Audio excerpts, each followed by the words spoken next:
وَلَقَدْ يَسَّرْنَا الْقُرْآنَ لِلذِّكْرِ فَهَلْ مِن مُّدَّكِرٍ، اور بے شک ہم نے قرآن کو نصیحت کے لیے آسان کر دیا ہے، تو کیا کوئی نصیحت قبول کرنے والا ہے؟ الحمدللہ رب العالمین والصلاة والسلام علی سید المرسلین۔ عزیز طلباء و طالبات، قرآنک عربک گرامر کے اس ماڈیول میں ہم مرفوعات میں سے حروف مشبہ بالفعل کا ذکر کریں گے۔ مرفوعات کو آپ پچھلے کافی ماڈیول سے دیکھتے آ رہے ہیں۔ یہ 8 ہوتے ہیں تعداد میں، یعنی یہ وہ فیکٹر ہیں اور عوامل ہیں جو کسی اسم کو رفع دینے کا باعث بنتے ہیں۔ مبتدا ہونا، خبر ہونا، فاعل ہونا، نائب الفاعل ہونا، افعال ناقصہ کا اسم ہونا، یہاں تک آپ پڑھ چکے ہیں۔ اور حروف مشابہ بلیس کا اسم ہونا، یہ بھی آپ پڑھ چکے ہیں۔ آج ہم پڑھنے لگے ہیں حروف مشبہ بالفعل۔ مرفوعات کے اندر حروف مشبہ بالفعل جو ہوتے ہیں یہ اپنی خبر کو رفع دیتے ہیں۔ تھوڑا سا پیٹرن چینج ہو رہا ہے۔ افعال ناقصہ اسم کو رفع دیتے تھے، خبر کو نصب دیتے تھے۔ اور اس کے بعد آپ نے کیا پڑھا تھا؟ حروف مشابہ باللیس، وہ بھی اپنے اسم کو رفع دیتے تھے اور اپنی خبر کو نصب دیتے تھے۔ یہ جو آج آپ پڑھنے لگے ہیں حروف مشبہ بالفعل، یہ پیٹرن چینج ہے۔ یہ اسم کو تو نصب دیتے ہیں لیکن خبر کو رفع دیتے ہیں۔ ان کی تعداد 6 ہے، بڑے مشہور ہیں، آپ نے سنے ہوئے۔ انا انا قرآن میں بار بار آپ پڑھتے ہیں، انا انا۔ تیسرا ہے کانا، ابھی اس کی ریڈنگ پہ غور کیجئے، ہم اس کا معنی آپ کو آگے بتاتے ہیں۔ چوتھا ہے لاکنہ، لاکنہ، لام کو تھوڑا بڑا کر کے، لاکنہ۔ پانچواں ہے لعل، اور چھٹا ہے لیتا۔ یہ بھی اسی طرح 2 طرح کی تبدیلیاں پیدا کرتے ہیں، جملہ اسمیہ پر داخل ہوتے ہیں۔ بیس ان کی جملہ اسمیہ ہے، زید قائمن، اس پہ داخل ہوں گے۔ اب انا داخل ہو گیا، تبدیلی لفظی کرے گا اور معنوی بھی کرے گا۔ لفظی تبدیلی کیا کریں گے؟ وہ ان میں سے، یعنی کہ وہ تو تمام ایک جیسی کر رہے ہیں کہ اسم کو نصب دے رہے ہیں اور خبر کو رفع دے رہے ہیں۔ اور معنوی تبدیلی وہ ہر ایک کی الگ الگ ہے، اس کو ہم آگے چل کے ساتھ ساتھ پڑھیں گے۔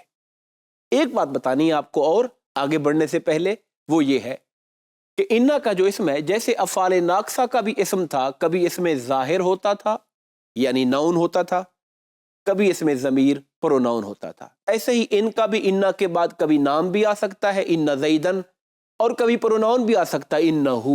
اگر پیچھے ناؤن کا ذکر ہو چکا ہوگا تو آگے پھر انا کے ساتھ پروناؤن لگا ہوگا، ضمیر لگی ہوگی۔ انہو، انہا، انہما، انہم، انہا، انہما، انہن، وہ سارے پروناؤن ساتھ جڑ کے اگر ایک کی بات ہو رہی ہے تھرڈ پرسن کی، مذکر کی، تو انہو آئے گا۔ اور اگر سیکنڈ پرسن ہے، میرے سامنے کھڑا ہوا ہے، آپ ایسے ہو، تو ہم کہیں گے انا کا، بے شک آپ۔ تو ایسے اس کے ساتھ بھی ضمائر چینج ہوتی ہیں اکارڈنگ ٹو دا پرسن۔ اور جہاں تک اس کی مثالوں کا تعلق ہے، جو جہاں پروناؤن آ رہے ہیں وہ میں نے آپ کے سامنے یہاں پر لکھی ہے۔ وَإِذْ قَالَ إِبْرَاهِيمُ لِأَبِيهِ وَقَوْمِهِ، جب ابراہیم علیہ السلام نے اپنے والد، اپنے اب اور اپنی قوم سے یہ کہا، اِنَّنِي بَرَاءٌ مِّمَّا تَعْبُدُونَ، میں بیزار ہوں، اِنَّنِي، بے شک میں، براءٌ، بیزار ہوں، لا تعلق ہوں ان بتوں سے جن کی تم پوجا کرتے ہو۔ اب یہاں پر ایک قاعدہ بتانا چاہتے ہیں، وہ یہ ہے کہ جب اس کے ساتھ یا ضمیر متکلم آئے جس کا معنی ہوتا ہے میں، اننی، بے شک میں، اب اصل میں یا اور انا یا نہیں ہے، انا یا نہیں، ان دونوں کے درمیان ایک نون لایا جاتا ہے، پھر پڑھتے ہیں اننی۔ اس نون کو نون وقایا کہتے ہیں۔ بس یہ ایک رول تھا، میں نے کہا آپ کے علم میں آ جائے۔ اور انا جو نا ہے ہم، اننا وہ الگ ہے، چونکہ نا تو پورا نا ہی ہوتا ہے، اس میں تو ضرورت نہیں تھی کسی اور لفظ کو ایڈ کرنے کی، یا کے ساتھ ہم نے ایڈ کیا ایک نون، اس کو انا نہیں پڑھتے۔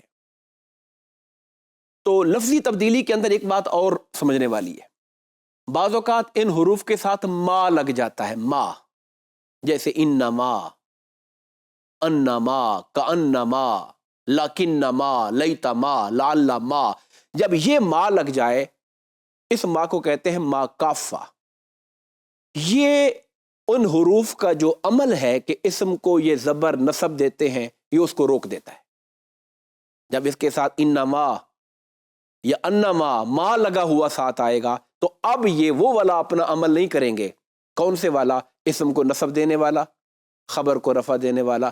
اب ان کا روٹین کا ان کا داخلہ ہوگا اور باقی جملہ اسمی اپنے طور پہ چلے گا۔ مثال کے طور پر اس کو لکھا کیسے جاتا ہے؟ آپ کے سامنے ہے انما، انما، لیتما، ما ان کے ساتھ جڑ کے لکھا ہوتا ہے۔ انما الاعمال بالنیات، اس ذرا مثال پہ غور فرمائیں۔ اگر ما نہ ہوتا تو انا کا عمل کیا تھا؟ یہ اپنے اسم کو نصب دیتا تھا، زبر دیتا تھا، تو ان الاعمال آنا چاہیے تھا۔ کیا آنا چاہیے تھا؟ ان الاعمال، لیکن چونکہ اس پہ ما لگا ہوا ہے انما، تو اس نے وہ اسم کو زبر دینے والا عمل کینسل ہو گیا۔ انما الاعمال بالنیات، اعمال کا دار و مدار نیتوں پر ہے۔ انما المؤمنون اخوۃ، المؤمنون جمع مذکر سالم ہے، یہاں پر واو نون کے ساتھ آئی ہوئی حالت رفع میں ہے۔ آپ اسم کی اعرابی حالتوں والے ماڈیول کو سنیں اگر بات کو آپ فالو نہیں کر رہے ہیں۔ اگر یہ انا اپنا عمل کرتا اور اس کو نصب دیتا تو حالت نصبی ہونی تھی مومنین، ان المومنین، لیکن چونکہ انا ما آیا ہوا ہے تو اس نے اس کو نصبی دینے کی ضرورت ختم کر دی اور اس کو رفع میں ہی رہنے دی۔ تو دو باتیں میں نے آپ کو بتائی ہیں کہ یا ضمیر متکلم لگ جائے تو ساتھ نون کا اضافہ کرتے ہیں، اسے نون وقایا کہتے ہیں، انا نہیں۔ اور کبھی ان کے ساتھ پانچوں کے ساتھ ما لگ جاتا ہے، اسے ما کافہ کہتے ہیں، یہ پھر اس کے عمل کو روک دیتا ہے۔ اب آگے چلتے ہیں مانوی تبدیلی کی طرف۔ اس میں سے ہر حرف الگ الگ معنی کو تبدیل کرتا ہے۔ مثال کے طور پر یہ جو انا ہے یہ یقین کا معنی پیدا کرتا ہے، نو ڈاؤٹ، بے شک، انا یہ معنی پیدا کرتا ہے۔ اب ذرا تھوڑا سا آپ حاضر ہو، میری بات پہ غور کریں۔ زیدن قائمن ایک جملہ ہے اسمیہ، اس پہ انا داخل کریں تو اب اس کو ہم کیا پڑھیں گے؟ زیدن قائمن، اب ساتھ انا ایڈ کر دیا تو کیسے پڑھیں گے؟ ان زیدن قائمن۔ یہ زیدن سے زیدن کیوں ہو گیا؟ انہی حروف مشبہ بالفعل نے، ان کا عمل ہی یہی تھا کہ یہ اپنے اسم کو نصب دے دیتے ہیں اور خبر ان کی مرفوع ہوتی ہے۔ تو مرفوعات چونکہ ہم پڑھ رہے ہیں اس لیے ہم خبر پہ فوکس کر رہے ہیں۔ آگے جب منصوبات پڑھیں گے پھر ہم اسی کے اسم پر بات کریں گے۔ ان اللہ علی کل شیء قدیر، قدیر، اللہ پہ زبر آئی ہوئی ہے، قدیر خبر ہے، اس پہ رفع آیا ہوا ہے۔ آگے انا ہے، یہ بھی سیم انا والا معنی دیتا ہے، یقین کا معنی، ڈاؤٹ ختم کرنے کا معنی، بے شک، اور ساتھ ساتھ یہ اپنے بعد والے جملے کو مصدر کے معنی میں کر دیتا ہے۔ عام طور پر عالمہ، ظنہ وغیرہ کے ساتھ اس کے بعد یہ آتا ہے۔ ہمارے جو اہل لغت ہیں اور جو ایکسپرٹس ہیں گرامر کے، انہوں نے بڑی ڈیٹیل سے بحث کی ہے، انا کہاں آتا ہے، انا کہاں آتا ہے۔ انا شروع میں آتا ہے اکثر اور انا درمیانے کلام میں آتا ہے، مگر بنیادی بات یہ ہے کہ معنی میں دونوں زور پیدا کرتے ہیں، اور عام طور پر علم مصدر کے بعد جب آتا ہے تو پھر انا آتا ہے۔ الم تعلم ان اللہ، یہاں ان اللہ نہیں آیا، کیا تم جانتے نہیں ہو کہ بے شک اللہ ہر شے پر قادر ہے۔ وَعْلَمُوا، جان لو، ان اللہ مع المتقین، اللہ متقین کے ساتھ ہے۔ کانا کو دیکھیے، کانا جو ہے اسے حرف تشبیہ کہتے ہیں۔ کیا کہتے ہیں؟ حرف تشبیہ، یعنی یہ کسی چیز کو کسی چیز کے ساتھ ریزمبلنس دینے کے لیے، مشابہت پیدا کرنے کے لیے، تشبیہ دینے کے لیے آتا ہے۔ جیسے ہم کہیں کہ گویا کہ وہ تو شیر ہے، زید گویا کہ شیر ہے، کان زیدن اسدن۔ اچھا، زیدن اسدن کا معنی ہے زید شیر ہے، لیکن زید تو انسان ہے، وہ تو شیر نہیں ہو سکتا ہے.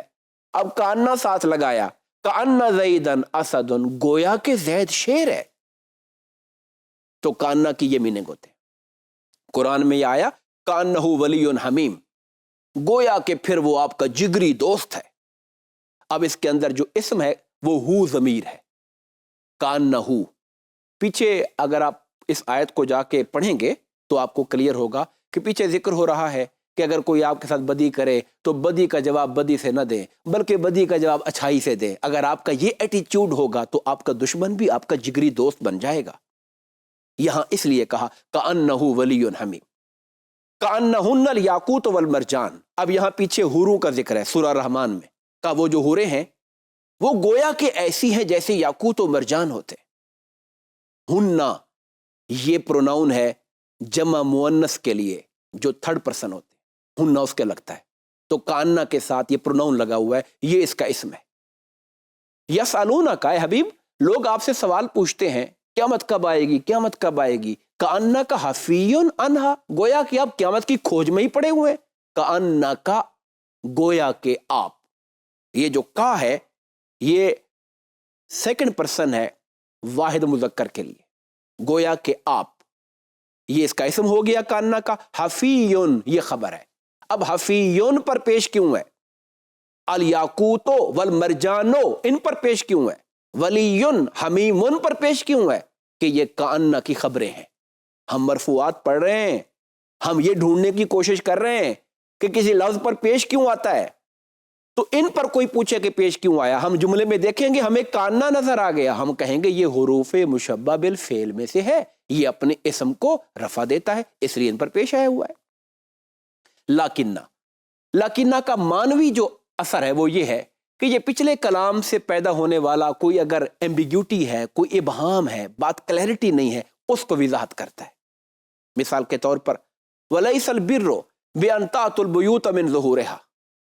ایک کلچر تھا زمانہ جاہلیت میں، لوگ جب حج کر کے آتے تھے تو گھر سے دروازے سے نہیں آتے تھے، گھر کی بیک سے دیوار پھلانگ کے آتے تھے. اس کو نیکی سمجھا ہوا تھا. تو اللہ نے کہا یہ نیکی نہیں ہے کہ تم اپنے گھروں کی پشتوں سے آؤ. اب سوال پیدا ہو پھر نیکی ہے کیا؟ کنفیوژن آئی. پھر نیکی کیا ہے؟ کہا وَلَٰكِنَّ الْبِرَّ مَنِ اتَّقَىٰ، بلکہ نیکی یہ ہے کہ انسان پرہیزگاری اختیار کرے، گناہوں سے بچے. تو لَٰكِنَّ الْبِرَّ، برا اس کا اسم ہے، من اتقا یہ پورا سینٹینس ہو کر خبر بن رہا ہے، اس لیے آپ کو پیش نظر نہیں آ رہی. وما کفر سلیمان، دوسری مثال دیکھیے. سلیمان علیہ السلام نے کفر نہیں کیا. پیچھے بات ہو رہی تھی، پس منظر تھا جادو وادو کا، تو پھر خیال آیا پھر کس نے یہ حرکت کی جادو پھیلانے والے کفر کی؟ تو کہا وَلَٰكِنَّ الشَّيَاطِينَ كَفَرُوا، شیطانوں نے یہ کفر کیا تھا.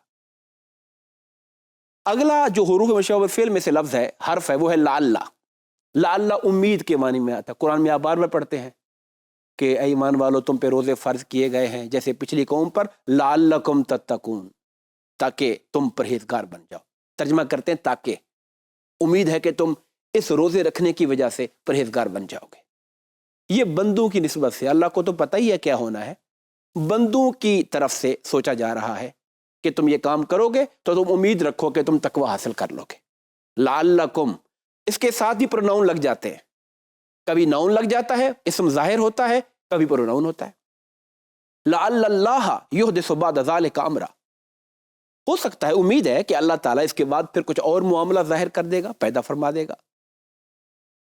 وَإِنْ أَدْرِي لَعَلَّهُ فِطْرَةٌ، میں نہیں جانتا کہ شاید وہ تمہارے لیے آزمائش ہو. لَعَلَّهُ فِطْنَةٌ، فِطْنَةٌ مرفوع کیوں ہے؟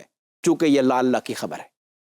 آخری لفظ ہے لیتا، حروف مشبہ بالفعل میں سے کتنے تھے؟ یہ 6 تھے. کون کون سے؟ انا، انا، کانا، لکنا، لیتا، لعلہ. اور یہ ہم پڑھ رہے ہیں لیتا کو. لیتا آتا ہے کوئی تمنا، خواہش کو ظاہر کرنے کے لیے، اور عام طور پہ ایسی خواہشیں جس کا پورا ہونا ممکن ہی نہ ہو. ایک جوان آدمی یہ کہے لیت الشباب دائمن، کاش کہ جوانی ہمیشہ رہے، بڑھاپا آئے ہی نہ. بڑھاپے نے تو آنا ہے، ایسی تمنا ہے جو پوری نہیں ہو سکتی، اس کے لیے لیتا آتا ہے. لیت الشباب دائمن، دائمن پر پیش کیوں ہے؟ اس لیے کہ یہ لیتا کی خبر ہے، لیتا کی خبر مرفوع ہوتی ہے. یا لیتنی کنت ترابا، اے کاش کہ میں مٹی ہو جاؤں. قیامت کے دن کافر کہے گا مگر اس دن تو مٹی ہونا ممکن نہیں ہے کہ آپ حساب سے بچ جائیں، حساب تو آپ کو دینا پڑے گا. تو یہ وہ حروف مشبہ بالفعل تھے جن کا ہم نے آپ کے سامنے ذکر کیا. لفظاً تو یہ اپنے اسم کو نصب اور خبر کو رفع دیتے ہیں، اور معنوی طور پہ ہر ایک کا اپنا اپنا معنی تھا جسے ہم نے آپ کے سامنے تفصیل سے بیان کر دیا.